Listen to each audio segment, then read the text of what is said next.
Hello, we're back with another exclusive recap at Relifted Cinema. Today we've got a fantasy film for you that's a bit scary and dramatic, a joint production from several European countries that will leave you in awe by the end. The movie is called Leonor, created in 1975 and directed by Juan Luis Buñuel. Writers: Roberto Bodegas, Juan Luis Buñuel, Jean-Claude Carrière. Leading actors: Michel Piccoli, Liv Ullmann, Ornella Muti, and Antonio Ferrandis. The film has a score of 5.7 out of 10 on the IMDb website. Here's a brief rundown of the main plot. Every night, a female vampire emerges from her crypt in search of children to prey on. Now, let's dive into the film without further ado. Stay tuned with us. Please support us by subscribing, liking, and sharing. Your support helps us to provide better content, including that rare gem that might help you to find a good movie.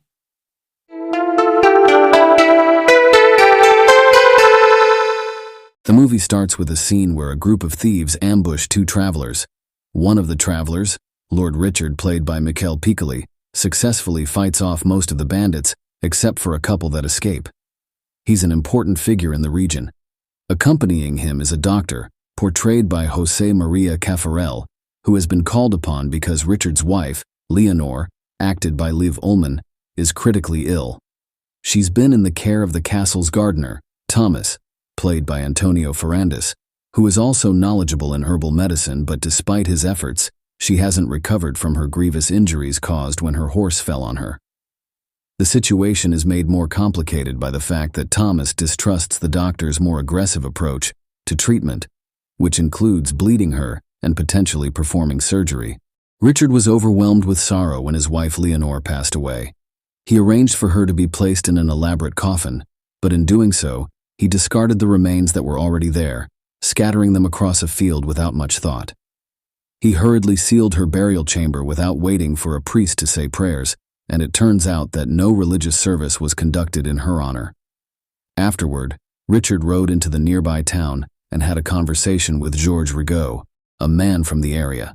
Richard bluntly told George that his wife had been laid to rest that very day, and without any indication of mourning, declared his intention to marry George's daughter, Catherine, who was portrayed by the actress Ornella Muti. As time goes on, we witness Catherine struggling under the shadow of Leonor, Richard's late wife. We watch Catherine's life unfold as she has children. We see her pregnant, and later with a young child. Meanwhile, Richard is seen in a different light. He's often found drinking heavily with his companions, including a merchant who shares news that a terrible plague, known as the Black Death, is ravaging Italy. During one of these drinking sessions, Richard loses control, and his sorrow pours out violently as he trashes the room around him. This outburst is a raw display of the deep pain he's been carrying since Leonor's death. In his drunken state, Richard even envisions Leonor haunting him, though she's just a creation of his troubled mind. A decade has slipped by since Leonor's death, and to the outside world, it looks like Richard and Catherine have found happiness. But the past isn't so easily forgotten. One day, by a riverbank, Richard has a vision of Leonor, and it shakes him to his core, driving him towards mental turmoil. It's hard to imagine that someone as charismatic as Ornella Muti, playing Catherine, wouldn't be able to pull a man out of his sorrow. But it appears that even she can't sway Richard from his mourning. Though he has been avoiding the shared intimacy with Catherine, it's clear he feels guilty for neglecting her. He enters the mausoleum where Leonor is entombed and keeps a solitary watch. There appears to be a moment where he attempts to pry open the sarcophagus, yet only manages to move the lid slightly before ceasing his efforts. Catherine is present within the mausoleum, though she is unable to persuade her husband to depart from the sepulchre and return to his life among the living. Ultimately, he journeys to a bridge, where he is overtaken by his sorrow and cries out. Richard, wrapped in sorrow, caught the attention of a curious stranger. The stranger was puzzled by Richard's immense grief and remarked that it seemed larger than the fall of entire nations. He dismissed the idea of mourning and proposed an unusual thought: the possibility that Richard's beloved, passed away and now at peace, could be brought back, but only if Richard's desire was strong enough. They found themselves at the crypt where Richard's love lay. Despite being cautioned, The yearning to be with his loved one once again overwhelmed Richard. He wished, deeply and earnestly, for a reunion. The stranger, operating under a more obscure and mystical influence than in the original tale this scene is reminiscent of, began to act on Richard's wish. His methods appeared less dramatic, hinting at the subdued nature of this version of the story. As the heavy lid of the sarcophagus was pushed aside, a storm seemed to brew from within. Amidst the swirling winds, Leonore emerged. Terrified by the unexpected turn of events, Richard initially fled from the crypt. However, the pull of his heart was too strong, and he soon returned to the side of his once-lost love. Leonore was confused. Her memories faded, except for those of Richard. The passage of time seemed lost on her, the days and years since her death a blur. Richard took her back with him, leaving behind the darkness of the crypt. At his castle, Richard found Catherine in mourning. The recent loss of her father left her vulnerable. When he commanded her to leave his home, Catherine reached for him, seeking warmth and understanding. But Richard, ensnared in his revived love for Leonore and perhaps madness, lashed out in a horrific act. He stabbed Catherine and in a cold frenzy, burned her clothes and disposed of her body in the dark depths of a well. Richard brings Leonore into his home, presenting her as the castle's new lady to the astonished servants. She quickly draws the curtains, as if the sunlight is too harsh for her eyes, a moment that feels like a ripple from an old tale, which soon fades into the background of daily life. Unbothered by the daylight, she roams freely.